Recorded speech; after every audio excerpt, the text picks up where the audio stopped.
¿Cómo están? Hoy vamos a estar trabajando sobre algunos tópicos que estuvieron solicitando en el canal. Uno de ellos es análisis de los resultados cualitativos. Vamos a estar presentando tres instrumentos cualitativos que son los más utilizados en las tesis. Les voy a estar mostrando cómo deben presentar los resultados de estos instrumentos. Bueno, los resultados cualitativos. Tenemos una de las principales instrumentos, la entrevista. Cuando nosotros realizamos el cuestionario de entrevista y tenemos todos los resultados, lo que tenemos que hacer es justamente presentarlos. ¿Cómo se presenta una entrevista? Se presenta así tal cual yo realicé esa entrevista con las respuestas que me dan las personas que yo entrevisté. No puede ser modificada, debe ser así como me responde, ¿verdad? El entrevistado. Y generalmente en la parte de análisis de los resultados se coloca la pregunta, ¿verdad? Y todo lo que nos dicen los entrevistados se coloca en letra cursiva.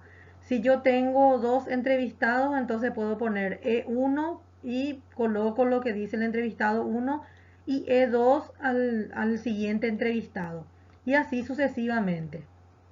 Luego tenemos la observación. La observación es uno de los instrumentos también que se utiliza más en una tesis.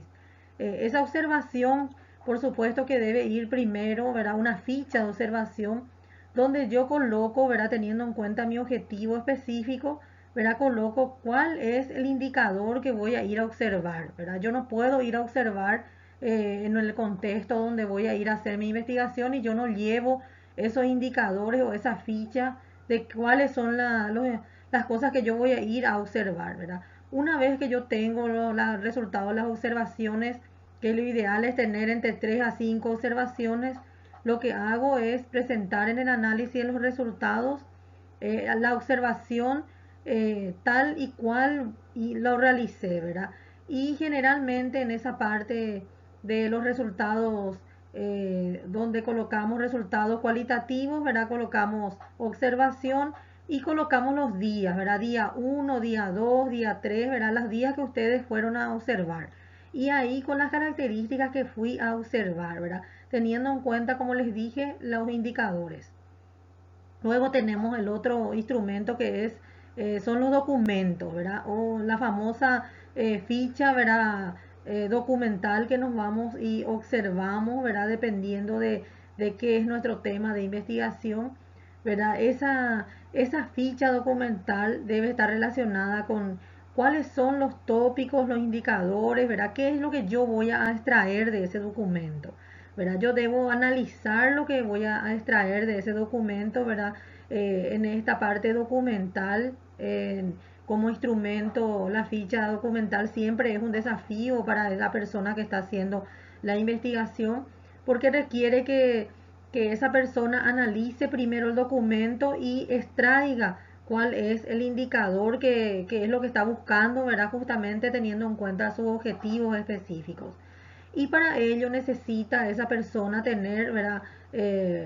Buena redacción, ¿verdad? Buen análisis, ¿verdad? Sobre todo hilar las ideas, ¿verdad? Cuando va a extraer algo de un documento, no va a extraer tal y cual está en el documento, sino que más bien va a hacer un análisis de lo que encontró, ¿verdad? Sobre ese indicador que fue a, a, a investigar, ¿verdad? En esos documentos o en ese documento.